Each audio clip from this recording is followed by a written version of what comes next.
Baik, selamat siang. Assalamualaikum warahmatullahi wabarakatuh dan selamat siang. Pada kesempatan kali ini, izinkan kita akan berdiskusi tentang topik di mata kuliah keperawatan dasar. Ini adalah salah satu topiknya, yaitu tentang konsep kebutuhan oksigenasi.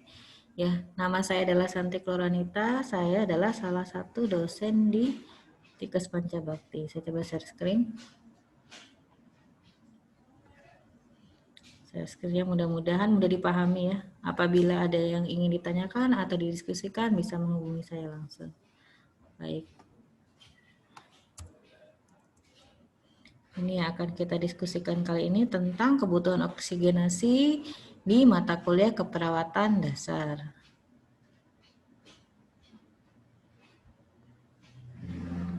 Oke. Jadi tidak terlepas dari pernapasan ya, karena konsep kebutuhan dari oksigenasi itu membutuhkan komponennya adalah pernapasan. Pernapasan di sini maksudnya adalah pertukaran gas antara individu dengan lingkungan. Kemudian fungsi sistem pernapasan sebagai pertukaran gas. Oksigen yang kita hirup itu berdifusi, nanti berdifusi akan kita diskusikan dari alveolus ke paru ya. Alveolus ke paru darah, kemudian ke kapiler paru. Ini mohon maaf ada kesalahan.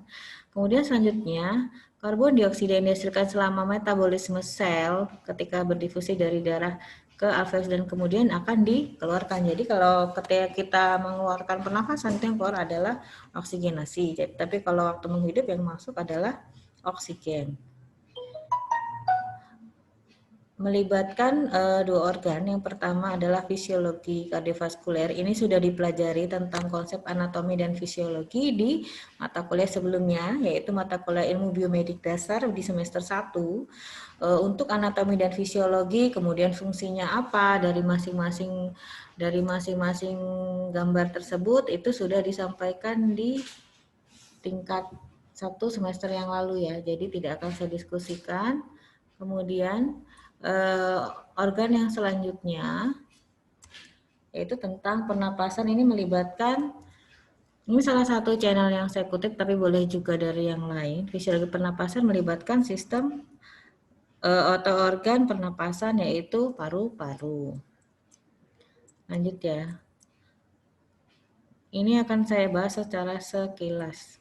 Untuk sistem pernafasan dibagi menjadi dua, yaitu sistem pernafasan atas dan sistem pernafasan bawah. Untuk sistem pernafasan atas terdiri dari mulut, hidung, faring, dan laring. Kemudian untuk sistem pernapasan bawah itu dari mulainya ada dari trakea, kemudian paru-paru, aduh ketikannya ini ya, bronkus dan bronkiolus, alveolus, jaringan kapiler paru, dan membran pleura. Ini yang sudah saya sampaikan tadi. Untuk fisiologi pernafasan kita akan membahas lebih rinci tentang ventilasi. Yang pertama, kemudian difusi dan transportasi. Lalu apa sih makna dari ventilasi ya? Ventilasi itu melibatkan terjadinya inspirasi dan ekspirasi ya. Ketika terjadi inspirasi, kontraksi otot interkostal kontraksi otot interkostalis eksterna iganya terangkat, tapi ketika terjadi ekspirasi, ototnya bukan kontraksi tetapi menjadi rileks. Jadi sebetulnya proses inspirasi dan ekspirasi ini berkebalikan ya. Sehingga ketika terjadi inspirasi, volume intratoraknya meningkat tapi tekanannya menurun. Nah, kalau ekspirasi sebaliknya volumenya menurun tapi tekanannya meningkat. Ini sama sebetulnya sama gambar yang sebelumnya saya sampaikan, proses inspirasi dan ekspirasi ya. Yang pertama tentang ventilasi. Ventilasi paru dicapai melalui kerja tadi sudah saya sebutkan, inspirasi atau inhalasi saat udara mengalir ke paru. Kalau ekspirasi ketika udara keluar, ya bertolak belakang untuk hal ini. Ventilasi sendiri merupakan pertukaran udara alveoli dan atmosfer ya. Meningkat saat aktivitas dan dalam keadaan sakit. Selama inspirasi rusuk akan naik, ini sudah ya tadi, karena aksi otot leher anterior dan kontraksi otot interkostal eksternal. Sebaliknya, selama ekspirasi, rusuknya akan menurun.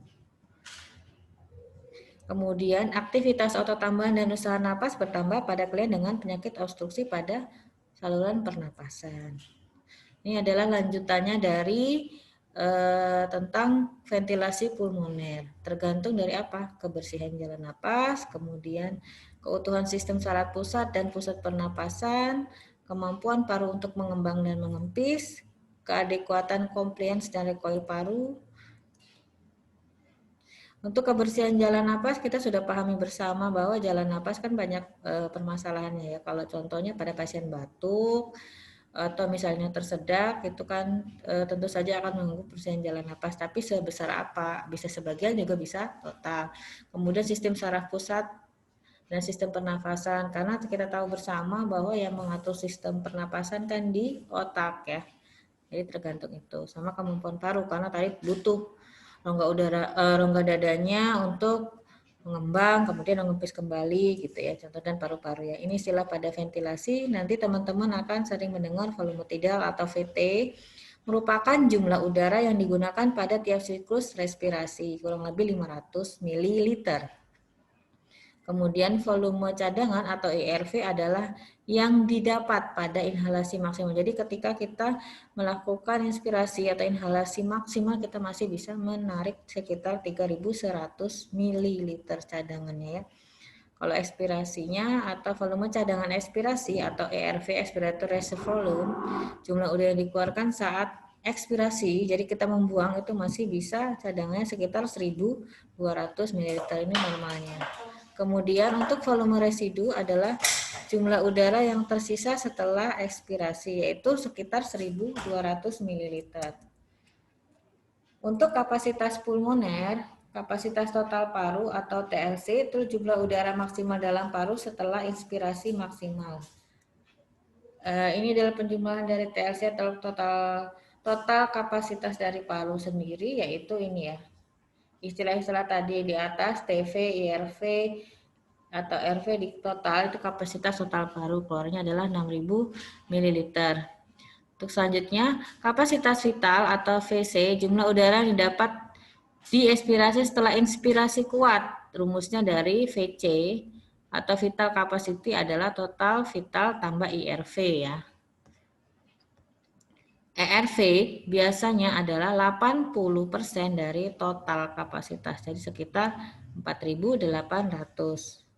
Kemudian untuk kapasitas inspirasi, jumlah udara maksimal yang didapat setelah ekspirasi normal adalah IC sama dengan total vital kemudian ditambah IRV jadi 3.600 ml. Kemudian untuk kapasitas fungsional residu atau FVRC, volume udara yang tertinggal dalam paru setelah ekspirasi normal, volume tidal adalah rumusnya ini ya. Kurang lebih adalah 2.400 ml. Jadi ini adalah angka-angka sini adalah angka-angka yang normal ya, normalnya. Jadi kalau misalnya dia turun dari itu atau lebih berarti ada masalah pada kapasitas fungsi pernapasan ya. Lanjut ya. Ini yang tadi saat inspirasi volume paru bertambah jadi tekanannya menurun jadi bertolak belakang. Saat ekspirasi yang meningkat adalah tekanan intrapulmonya meningkat jadi paru-parunya yang menurun. Setelah tadi yang pertama adalah ventilasi pulmoner, kedua adalah difusi gas. Difusi ya, ini kan difusi ya. Difusi itu terjadi karena ada perbedaan tekanan parsial antara alveolus, ini adalah alveolus ya digambar kecil-kecil, dengan kapiler paru sehingga proses perpindahan gasnya dapat terjadi. Apabila tidak ada perbedaan tekanan maka tidak akan terjadi difusi. Jadi ada tekanan perbedaannya ya. Ini adalah gambaran dari bronkus, kemudian kalau ini alveolus, kemudian kalau kecilannya adalah alveoli. Kecilnya dari alveolus itu adalah alveoli. Ini pecahannya digambarkan seperti ini. Kemudian selanjutnya untuk difusi adalah berbanding terbalik dengan akar dari berat molekul ya. Jadi hukumnya seperti ini. Yang mempengaruhi adalah tekanan parsial, permeabilitas membran pernapasan, luas permukaan membran, kecepatan sirkulasi darah paru-paru, dan reaksi kimia dalam darah. Untuk selanjutnya tentang transport oksigen dan karbon dioksida. Oksigen ke jaringan dan paru-paru, oksigen ke jaringan dan karbon dioksida dari jaringan ke paru-paru. Normalnya adalah 97% oksigen berikatan dengan hemoglobin atau disebut juga oksihemoglobin. Normalnya 25% atau 5 ml dari oksigen per 100 ml. Normalnya yang berdifusi ke jaringan. Jadi sekitar 25% yang berdifusi ke jaringan. Ini saya percepat aja. Faktor yang berpengaruh terhadap transportasi oksigen yaitu CO atau cardiac output kurang lebih 5 liter per menit, jumlah eritrosit. Eritrosit itu sel darah merah, pada pria umumnya 5 juta dan pada wanita adalah 4,5 juta milimeter kubik ya. Atau kemudian juga dipengaruhi oleh latihan. Jadi kalau misalnya pada atlet tentu saja oksigennya jelas lebih besar. Jadi bertambahnya latihan bisa meningkatkan transportasi oksigen. Bisa sampai dengan 20 kali ya. 20 kali kondisi normal.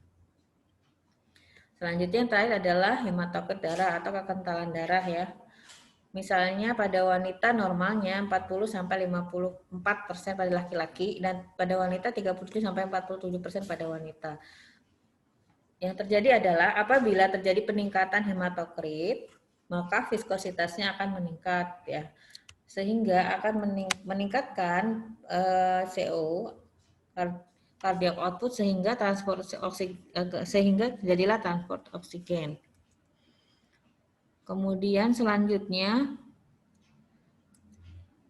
kalau yang tadi faktor yang berpengaruh terhadap transport oksigen, kalau yang ini berpengaruh terhadap oksigenasi. Yang pertama adalah lingkungan ya. Nanti silakan dibaca sendiri. Kemudian latihan atau exercise sudah saya sampaikan tadi, emosi. Kemudian gaya hidup atau lifestyle. Ini misalnya contoh berkaitan sama pekerjaan ya.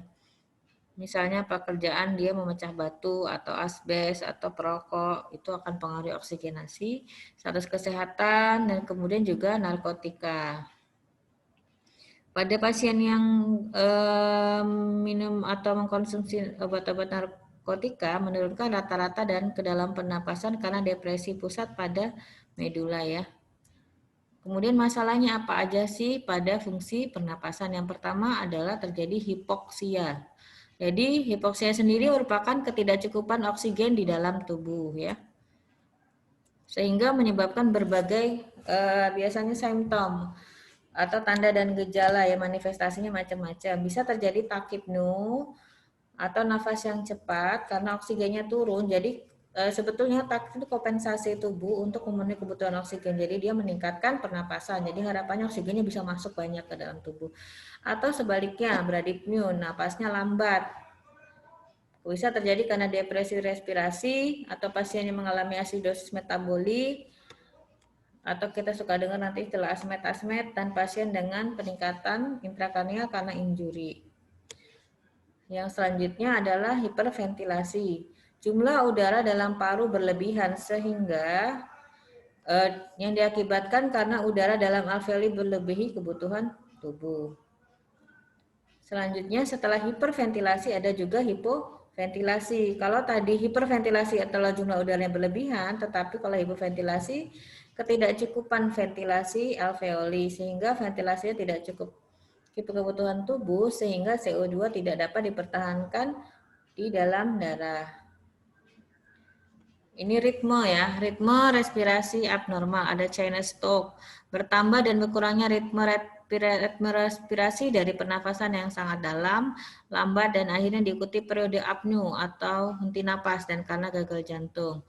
Yang selanjutnya yang kedua adalah Kussmaul, ritmenya, hiperventilasi. Peningkatan kecepatan dan kedalaman napas biasanya lebih dari 20 kali per menit. Pada pasien yang mengalami asidosis metabolik, contohnya pada pasien KAD ya, ketoasidosis metabolik pada pasien diabetes, atau yang selanjutnya apnu atau henti napas, BIOTS, napas dangkal, kemungkinan dijumpai pada pasien sehat dan juga klien dengan gangguan sistem saraf pusat. Normalnya bernapas hanya membutuhkan sedikit usaha, tetapi pada pasien BIOTS itu membutuhkan lebih banyak. Dyspnea adalah kesulitan bernapas atau dia tidak bisa bernapas karena merasa sesak dan lain-lainnya, dyspnea itu contohnya. Ini tadi sudah saya sampaikan tentang obstruksi jalan napas ya. Obstruksi bisa parsial atau total, bisa karena benda asing seperti makanan, misalnya tertelan bakso atau tersedak makanan tertentu sehingga menyumbat jalan pernapasan ya. Lidah jatuh ke belakang biasanya pasiennya merasa tidak bisa bernapas, biasanya memegang leher ya seperti tercekik gitu ya. Kemudian bisa juga terjadi karena pasien tidak sadar, kemudian produksi sekret meningkat, kan dia tidak bisa membuang sekret sehingga menghalangi jalan pernapasan, bisa total atau sebagian ya. Ini tadi sudah. Kemudian jangan lupa bahwa respirasi sendiri juga dipengaruhi dari kontrol saraf di batang otak di bagian bawah di medula dan pons. Di medula terdapat neuron inspirasi dan ekspirasi yang melepaskan muatan pada waktu yang berbeda dalam suatu pola kecepatan dan irama yang telah ditentukan sebelumnya. Neuron respirasi menjalankan respirasi dengan rangsang neuron motorik yang mempersarapi diafragma dan otot antariga. Neuron yang mengontrol pernapasan adalah saraf phrenikus, neuronnya, nama neuronnya. Apabila dikaitkan dengan neuron inspirasi pusat, maka saraf phrenikus menyebabkan dada mengembang dan udara bisa mengalir dari atmosfer ke paru-paru. Ini namanya inspirasi. Jadi inspirasi itu dipengaruhi oleh saraf phrenikus. Seiring dengan berlanjutnya inspirasi, maka pelepasan oleh muatan neuron inspirasi meningkat, sehingga aktivitas neuron motorik berhenti dan terjadi relaksasi diafragma dan otot-otot iga. Dada kemudian kembali mengempis dan udara mengalir keluar paru. Aliran udara yang keluar dari paru namanya ekspirasi. Kembali lagi ya ke konsep awal tadi, inspirasi dan ekspirasi. Untuk kemoreseptor sentral di otak berespon terhadap perubahan konsentrasi ion dari hidrogen dalam cairan cerebrospinal. Ion hidrogen meningkatkan kecepatan pelepasan muatan dari kemoreseptor. Sebaliknya, apabila terjadi penurunan akan menghambat kecepatan konsentrasi. Informasi dari kemoreseptor pusat disalurkan ke pusat pernapasan sebagai respon nyata, meningkatkan atau menurunkan pernapasan. Jadi, apabila ada stimulus itu akan tetap disampaikan ke kemoreseptor pusat. Konsentrasi ion hidrogen biasanya mencerminkan konsentrasi karbon dioksida. Dengan demikian, apabila karbon dioksida meningkat, kadar ion hidrogen meningkat dan kecepatan pelepasan neuron inspirasi akan meningkat. Pada kondisi sebaliknya, maka kecepatan pelepasan muatan oleh neuron inspirasi akan berkurang. Masih tentang kemoreseptor, selanjutnya adalah kemoreseptor perifer, terdapat di arteri korotis dan aorta dan memantau konsentrasi oksigen di dalam darah arteri. Reseptor ini disebut badan karotis dan aorta mengirim impuls mereka ke pusat pernapasan di medula dan pons, terutama untuk meningkatkan ventilasi sewaktu kadar oksigen rendah. Kurang sensitif ya dibandingkan kemoreseptor sentral atau yang pusat yang tadi. Itu adalah konsep dasar tentang kebutuhan oksigenasi yang melibatkan organ tadi sudah saya sampaikan adalah paru-paru, juga melibatkan dari fungsi kardiovaskuler. Kemudian proses fisiologi pernapasan meliputi tadi ya 3 hal. Yang pertama adalah ventilasi, difusi, dan juga yang terakhir adalah transport oksigen. Juga dipengaruhi beberapa faktor untuk masing-masing 3 hal tadi. Kemudian jangan lupa juga mahasiswa membaca tentang konsep dasar anatomi dan fisiologi tentang organ-organ tersebut. Jadi fungsi masing-masingnya paham ya. Harapannya seperti itu. Setelah paham, maka kita akan melaju ke tahap pengkajian sampai dengan evaluasi keperawatan ya. Jadi pada sistem oksigenasi kita perlu juga melakukan pengkajian, apalagi kita mau menegakkan atau membuat asuhan keperawatan. Pengkajian kan merupakan tahap awal, jadi yang perlu kita lengkapi atau kita butuhkan data diri pasien, kemudian dengan cara melakukan, biasanya kita bisa lihat dari rekam medis pasien, kemudian kita bisa dengan teknik wawancara, kemudian pemeriksaan fisik, dan juga dengan pemeriksaan penunjang. Wawancaranya yang pertama adalah tentang masalah pernapasan saat ini. Jadi ini adalah panduan wawancaranya. Saya dapatkan dari buku Kozir, bisa juga dari Barbara Celong ya untuk konsep tentang keperawatan dasar. Kemudian riwayat penyakit pernapasan, gaya hidup, apakah ada batuk, gambaran sputum, apakah ada nyeri dada, apakah ada faktor resiko, dan riwayat pengobatan. Jadi kurang lebih ada 8 hal yang bisa ditanyakan ke pasien ketika pada saat kita melakukan teknik wawancara. Tapi bisa juga dikembangkan dengan teknik yang lain, silakan ya. Kita akan bahas satu-satu. Yang pertama tadi adalah wawancara tentang masalah pernapasan saat ini. Yang ditanyakan adalah ke pasien, pernahkah si pasien ini memperhatikan adakah perubahan dalam pola nafas. Misalnya, apakah pernafasannya menjadi pendek, kemudian sulit bernapas, atau pernafasan cepat dan dangkal. Bila ya, apabila pasien menjawab ya, kemudian kita harus menanyakan aktivitas apa sih yang bisa menyebabkan gejala pernapasan tadi menjadi pendek, sulit bernapas, atau pernapasan menjadi cepat dan dangkal. Kemudian kita juga bisa menanyakan berapa banyak bantal yang Anda gunakan tidur di malam hari, karena pada pasien dengan masalah pernapasan akan sulit tidur dalam posisi telentang tanpa menggunakan bantal ya. Selanjutnya kita juga pernah melakukan terhadap riwayat ya, riwayat penyakit pasien. Sebetulnya banyak ya, dari riwayat kesehatan masa lalu, kemudian riwayat kesehatan masa saat ini atau sekarang, atau juga riwayat kesehatan keluarga ya. Untuk riwayat penyakit pernapasan kita bisa menanyakan ke pasien apakah Anda pernah mengalami pilek, alergi, asma, TB paru atau TB paru itu tuberkulosis paru, bronkitis, pneumonia, atau penyakit pernapasan yang lain, misalnya seperti itu.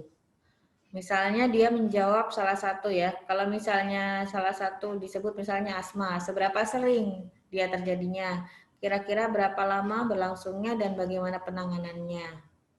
Kemudian juga bisa ditanyakan, pernahkah Anda terpajan oleh suatu polutan? Oke, untuk riwayat penyakit pernapasan. Untuk yang gaya hidup, boleh ditanyakan ke pasien, apakah Anda merokok? Jika iya, berapa banyak sih? Apabila tidak, apakah dulunya sudah pernah merokok dan kapan berhentinya? Kalau misalnya si pasien menjawab saat ini tidak merokok, berarti tanya sebelumnya, apakah memang tidak merokok itu sudah berhenti atau gimana gitu. Kalau misalnya sudah berhenti, mulai kapan gitu, merunut ya. Kemudian bisa ditanyakan juga apakah di dalam anggota keluarga ada yang merokok, atau apakah di dalam kita tidak bisa nggak merokok, anggota keluarga tidak ada yang merokok, ada nggak polutan lainnya yang misalnya bisa kita cari, misalnya dia tinggalnya di lingkungan perusahaan, itu kan resiko polusinya tinggi ya. Kemudian apakah Anda mengkonsumsi alkohol? Jika ya, berapa banyak minuman yang dicampur, misalnya berapa gelas atau berapa berapa gelas anggur atau bir, misalnya diminum per hari atau per minggu. Kemudian uraikan pola olahraga Anda, seberapa sering berolahraga dan berapa lama. Yang selanjutnya batuk, pertanyaan tentang batuk, berapa sering dan berapa banyak Anda batuk, apakah batuknya bersifat produktif, misalnya disertai sputum itu batuk produktif atau non produktif, yaitu batuk kering, nggak ada sputum ya, sputum bahasa kitanya adalah untuk bahasa non medisnya adalah dahak. Kemudian apakah batuk terjadi selama melakukan aktivitas tertentu atau pada beberapa waktu tertentu selama 1 hari misalnya gitu ya. Contoh sputum ya, kapan dihasilkan, jumlahnya seperti apa, warnanya, kekentalan, bagaimana baunya, apakah sputum pernah bersemu darah, ya. Kemudian pertanyaan selanjutnya tentang nyeri dada. Apakah Anda mengalami nyeri sewaktu bernapas atau melakukan aktivitas? Di mana sih lokasinya? Uraikan rasa nyerinya. Apakah nyeri terjadi saat mengambil napas atau saat mengeluarkan napas? Berapa lama berlangsungnya dan bagaimana nyeri tersebut mempengaruhi pernapasan ya? Selanjutnya tentang nyeri dada masih, apakah Anda mengalami gejala lain seperti nyeri yang terjadi misalnya mual, pernapasan pendek atau kesulitan pernapasan, pusing dan palpitasi. Apa aktivitas yang dilakukan sebelum timbul nyeri? Jadi sebelum nyeri dia melakukan aktivitas apa, kemudian ternyata tiba-tiba pasien merasa nyeri. Apa yang Anda lakukan untuk meredakan nyeri? Kemudian untuk mengkaji apakah ada faktor resiko, pertanyaannya bisa apakah Anda memiliki riwayat keluarga yang menderita kanker paru, penyakit kardiovaskuler termasuk stroke atau TB. Perawat juga harus mencatat berat badan klien, pola aktivitas dan pengkajian diet. Faktor resikonya mencakup kegemukan, gaya hidup, banyak duduk, dan diet tinggi lemak jenuh. Untuk riwayat pengobatan yang bisa kita tanyakan adalah apakah Anda pernah minum atau saat ini minum obat yang dijual bebas atau obat yang diresepkan untuk membantu pernapasan ya, kaitannya sama pernapasan, misalnya contoh obat-obat inhalasi atau obat-obat bronkodilator. Jika ya, obat yang mana, dosisnya berapa, kapan, waktu penggunaannya, hasilnya seperti apa, kemudian efek sampingnya seperti apa. Yang pertama tadi kan adalah wawancara, yang kedua adalah kita harus melakukan pemeriksaan fisik pada sistem oksigenasi ya.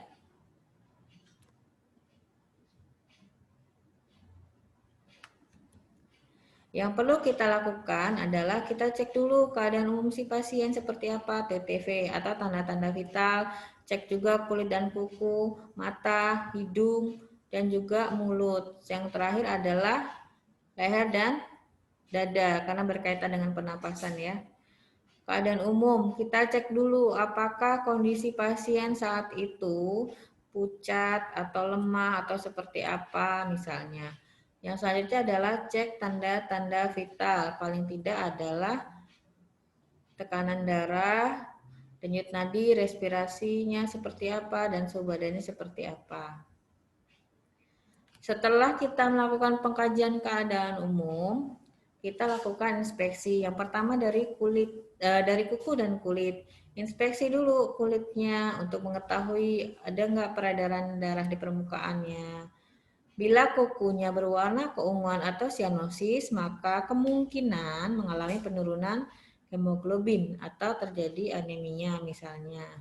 Sianosis bisa terjadi di ujung jari. Jadi ujung jari warnanya biru atau ungu ya. Bila hemoglobin sangat jauh dari normal, jadi makin pekat biasanya makin hemoglobinnya makin turun. Atau kemudian lihat apakah pasien mengalami clubbing finger atau jari tabu. Jarinya bengkak-bengkak, biasanya pasiennya juga mengalami masalah pernafasan. Clubbing finger terjadi apabila seseorang mengalami hipoksia kronik lebih dari 6 bulan. Pada pasien juga infeksi paru dan juga keganasan pada paru-paru ya. Selanjutnya pemeriksaan mata, hidung dan mulut ya. Amati konjungtiva pasien dengan cara menarik ke bawah kelopak mata bagian bawah dan suruh pasien melirik ke atas. Normalnya berwarna merah muda. Apabila pasien sesak sehingga menyebabkan anemi, maka konjungtiva akan tampak pucat. Kemudian amati kuping hidung pasien. Biasanya pada pasien yang sangat sesak, kuping hidung akan kembang kempis ketika bernapas. Dinamakan pernapasan kuping hidung. Amati juga sianosis bukan hanya pada kulit dan kuku, tetapi pada bibir pasien ya. Kemudian pemeriksaan selanjutnya faring, laring, dan trakea. Amati pada faring. Ada tidak perubahan warna, pembesaran tonsil, adanya udem atau ulcerasi, dan buku pluren. Kemudian inspeksi laring dengan laringoskop. Amati simetrisan leher dan trakea, ada massa atau tidak, ada pembengkakan atau tidak, ada memar atau tidak. Selanjutnya adalah pemeriksaan dada ya. Ini sudah dipraktekkan sepertinya dengan dosen praktik. Yang pertama, kalau pemeriksaan rongga dada yang dilakukan adalah IPPA, inspeksi, palpasi, perkusi, dan auskultasi. Yang diinspeksi ini sudah ya, bisa kelihatan, kita belum menyentuh pasien. Diperhatikan akan kecepatannya, iramanya, dan juga kesulitan bernapas. Simetris nggak pergerakan dinding dada dari satu ke yang lainnya. Kalau misalnya ada retraksi, biasanya di sini dia akan tampak otot-ototnya kelihatan kalau dia ada masalah di pernapasan. Itu yang dari depan. Kemudian inspeksi juga bisa dari lateral atau samping. Suruh pasien untuk mengangkat kedua telapak tangan, kemudian berpindah ke sebelah kanan pasien kita. Perhatikan ke seluruh bentuk dan diameter atau posterior toraknya. Demikian juga dengan konfigurasi lateral vertebra thoracalis. Kemudian pasien diminta berkaca pinggang dan memeriksa menghadapi punggung pasien. Jadi yang diperiksa adalah inspeksi torak posterior, berarti daerah punggung. Perhatikan iramanya, amplitudo dan kesimetrisannya, pergerakan dari sisi ke sisi ya. Setelah inspeksi yang sudah saya sampaikan tadi adalah palpasi. Palpasi kedua telapak tangan. Ini contoh yang dari belakang ya, sebetulnya bisa dari depan juga. Letakkan kedua telapak tangan, harusnya sih dua jari atau dua ibu jari ini menjadi satu antara lain seperti sisi yang sebelah kiri ya. Menempel pada punggung pasien dengan jari-jari menyebar ya. Kemudian pada saat jangan lupa saat palpasi tadi si pasien suruh menyebutkan 77 ya, atau angka berapa yang boleh ya, silahkan, atau wolu-wolu atau angka berapa, kita untuk mengecek apa? Untuk mengecek apakah tactile frame itu atau kita yang kita rasakan ketika melakukan palpasi di antara rongga dada kanan dan kiri itu kita sama getarannya. Apabila tidak kan berarti ada masalah di salah satu rongga paru ya. Normalnya harusnya sama. Kemudian yang ketiga adalah perkusi. Perkusi pada garis skapula ke bawah dari kiri-kiri setinggi T8 sampai bunyi perkusi berubah dari resonan menjadi redup di bawah diafragma. Jadi kalau perkusi dari skapula ya ini tulang skapula dari bawah sini, dari sini sampai bawah sini. Sampai bunyinya berubah karena kalau di bawah sini kan ada jantung, harusnya bunyinya redup ya, tidak resonan ya. Kemudian setelah tadi dari depan, kemudian kita melakukan perkusi posterior ya dari belakang. Perkusi dari atas sama ya, dari atas sampai bawah sampai basal masing-masing paru berpindah dari satu sisi ke sisi lain untuk membandingkan. Jadi kalau perkusi sisi kanan dulu, sisi kiri, sisi kanan, sisi kiri untuk membandingkan hasilnya. Harusnya sih sama ya suaranya. Selanjutnya adalah auskultasi paru. Auskultasi paru dari, jangan lupa dari interior, dari leher sampai bawah ya, ini contohnya yang di posterior.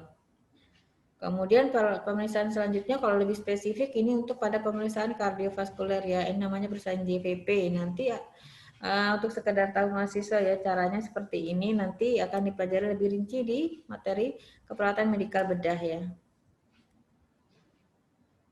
Ini tadi sudah ya. Sebetulnya auskultasi adalah untuk mendengarkan suara jantung ya. Bunyi jantung satu saat katup mitral dan trikuspid menutup. Dan bunyi jantung dua saat katup aorta dan pulmonal menutup pada masing-masing katup jantung ya. Ini ada keterangannya, silakan dibaca. Katup mitral letaknya di mana, katup trikus di mana, katup aorta di mana, katup pulmonal di mana. Sudah ada ya, sudah disampaikan ya. Ini yang auskultasi ya, kita auskultasi dari sini nih. Dari sini sampai ke bawah ya. Nah ini yang tadi katup apa yang menutup, muka bunyinya apa, katup apa, itu tergantung bergantung dari yang tadi halaman sebelumnya. Ini berkaitan dengan auskultasi ya. Auskultasi jangan lupa palpasi, inspeksi, palpasi, perkusku, dan auskultasi. Semuanya bukan hanya rongga dada depan, tapi depan dan belakang ya. Jadi keduanya harus dilakukan pemeriksaan di sistem pernapasan ya. Kemudian masalah keperawatan apa saja yang mungkin muncul pada sistem oksigenasi? Yang pertama bersihan jalan napas, tidak efektif. Untuk kode D ini adalah saya ambil dari STKI, gangguan penyampaian ventilator, kemudian gangguan pertukaran gas, gangguan ventilasi spontan, penampal napas tidak efektif, resiko aspirasi. Ini adalah konsep tentang definisi bersihan jalan napas adalah tidak mampuan membersihkan sekret atau obstruksi jalan napas untuk mempertahankan jalan napas. Ini penyebabnya bisa macam-macam ya, bisa fisiologis, kemudian situasional. Kemudian gejala dan tandanya ketika kita harus ingin mengangkat diagnosa keperawatan dengan bersihan jalan napas. Kalau di SDKI untuk DS atau data subjektif belum tersedia, tetapi bisa juga ditambahkan data lain yang berhubungannya dengan jalan napas ya. DO-nya ini bisa dibaca ya, batuk tidak efektif, tidak mampu batuk, sputum berlebihan. Jadi klien mengatakan batuk tidak dahak tidak keluar misalnya gitu, atau batuk dahaknya terlalu banyak, atau apa data yang lain bisa. Kemudian gejala dan tanda minor yang wajib muncul adalah gejala dan tanda mayor. Tetapi kalau gejala dan tanda minor ini bisa apa ya, sebagai data penunjang. Data subjeknya adalah dyspnea, sulit bernapas, autopnea. DO-nya adalah gelisah, cyanosis, bunyi napas menurun, frekuensi pernapasan berubah, dan pola napas juga berubah.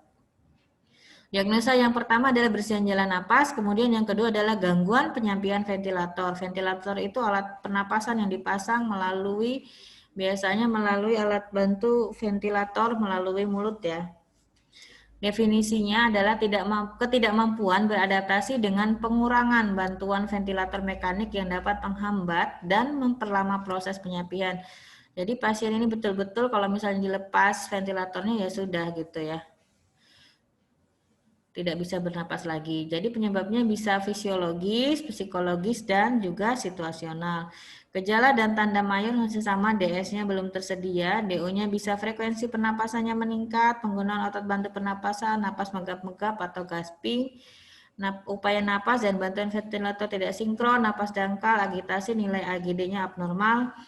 Gejala dan tanda minornya silakan dipahami. Ini adalah data-data yang sebaiknya muncul ketika mahasiswa mengangkat diagnosa keperawatan gangguan penyampaian ventilator. Diagnosa yang ketiga adalah gangguan pertukaran gas. Ingat, pertukaran gas adalah salah satu proses di pernapasan, yaitu difusi ya. Kelebihan atau kekurangan oksigen dan atau eliminasi karbon dioksida pada alveolus dan kapiler. Penyebabnya ketidakseimbangan ventilasi perfusi, kemudian perubahan membran alveolus kapiler. Gejalanya dyspnea atau merasa sesak napas, PCO2 meningkat, PO2 menurun. Jadi kalau untuk melakukan diagnosa keperawatan gangguan pertukaran gas itu harus ada analisa gas darah ya, diambil dari arteri. Selanjutnya, untuk gangguan ventilasi spontan, definisinya adalah penurunan cadangan energi yang mengakibatkan individu tidak mampu bernafas secara adekuat. Penyebabnya gangguan metabolisme, kelelahan otot pernapasan. Gejala dan tanda mayornya adalah dyspnea, kemudian DO-nya penggunaan alat bantu napas meningkat, volume tidal menurun, POCO2-nya meningkat, PO2-nya menurun, dan saturasinya menurun. Gejala tanda minornya yakni kalau DS belum tersedia, DO-nya adalah gelisah dan takikardi. Diagnosa selanjutnya adalah pola nafas tidak efektif. Definisinya adalah inspirasi atau ekspirasi yang tidak memberikan ventilasi adekuat. Penyebabnya depresi pada pusat pernapasan, kemudian hambatan upaya bernapas, misalnya nyeri saat bernapas, kelemahan otot pernapasan, deformitas dinding dada, deformitas tulang dada, dan lain-lain. Gejala tanda mayornya kalau untuk pola nafas jelas dyspnea ya yang wajib muncul. Kemudian DO-nya bisa kalian tanpa menggunakan otot bantu pernapasan, fase ekspirasi memanjang, pola nafas abnormal, misalnya disampaikan respirasi rate-nya misalnya berapa gitu. Kalau gejala tanda minornya autopnea atau pernapasan pulsely, pernapasan kuping hidung, dan lain-lain. Diagnosa selanjutnya yang mungkin muncul adalah resiko aspirasi. Jadi pasien ini beresiko mengalami masuknya sekresi gastrointestinal, sekresi orofaring, benda cair atau padat ke dalam saluran trakeobronkial sehingga akibat disfungsi mekanisme protektif di saluran pernapasan. Penyebabnya bisa macam-macam ya, penurunan kesadaran, kemudian penurunan refleks muntah dan lain-lain, kemudian kondisinya yang mungkin terjadi. Jadi kalau untuk diagnosa resiko, etiologinya adalah resiko cedera kepala, stroke misalnya gitu ya, tidak ada etiologi khusus ya. Kita lanjut, perencanaan keperawatan untuk diagnosa bersihan jalan nafas tidak efektif. Luarannya adalah bersihan jalan nafas adekuat, luaran tambahannya ini nanti bisa dibaca, silakan kontrol gejala, pertukaran gas, respon alergi lokal. Intervensi utama yang dianjurkan latihan batuk efektif, tapi kita untuk menentukan intervensi lihat juga kondisi pasien. Yang kedua manajemen jalan napas, monitor respirasi, intervensi pendukung dari edukasi, fisioterapi, dan lain-lain. Kemudian untuk gangguan penyampaian ventilator, luaran utama adalah penyampaian ventilator, luaran tambahan konservasi energi dan lain-lain. Intervensi utamanya penyampaian ventilasi mekanik, intervensinya pendukung adalah dukungan ventilasi sampai dengan pemantauan tanda vital. Untuk perencanaan keperawatan diagnosa ketiga yaitu gangguan pertukaran gas, luaran utamanya adalah pertukaran gas, luaran tambahnya adalah keseimbangan asam basa, konservasi energi, perfusi paru, respon ventilasi mekanik, tingkat delirium. Intervensi utamanya adalah pemantauan respirasi, terapi oksigen. Intervensi pendukungnya adalah dukungan ventilasi sampai dengan pemberian obat inhalasi. Untuk diagnosa perencanaan keperawatan diagnosa keempat yaitu gangguan ventilasi spontan, luaran utama adalah ventilasi spontan, luaran tambahnya keseimbangan asam basa, konservasi energi, pertukaran gas, dan status kenyamanan. Kemudian untuk intervensi keperawatannya adalah utama dukungan ventilasi, pemantauan ventilasi. Untuk intervensi pendukung adalah dari dukungan evolusional sampai dengan manajemen jalan napas dan lain-lain. Bisa dilihat di SIKI. Untuk perencanaan keperawatan kelima, untuk diagnosa kelima yaitu pola nafas tidak efektif, luaran utama pola nafas, luaran tambahnya keseimbangan asam basa, konservasi energi, status neurologis, tingkat ansietas, tingkat keletihan, dan tingkat nyeri. Intervensi utamanya adalah manajemen jalan napas, kemudian pemantauan respirasi. Untuk intervensi pendukung dari dukungan emosional sampai dengan pengaturan posisi. Untuk perencanaan keperawatan keempat dengan diagnosa keperawatan resiko expirasi, luaran utamanya adalah pola napas, luaran tambahnya adalah keseimbangan asam basa, konservasi energi, status neurologis, tingkat ansietas, tingkat keletihan, dan tingkat nyeri. Intervensi utama manajemen jalan napas serta pencegahan aspirasi. Untuk intervensi pendukung adalah manajemen jalan napas buatan sampai dengan pemberian makan enteral ya. Demikian yang dapat saya sampaikan. Kurang lebihnya mohon maaf. Semoga bermanfaat. Apabila ada hal yang ingin ditanyakan, boleh nanti didiskusikan dengan saya. Terima kasih atas perhatiannya. Saya tutup. Wabillahi taufiq wa hidayah. Wassalamualaikum warahmatullahi wabarakatuh.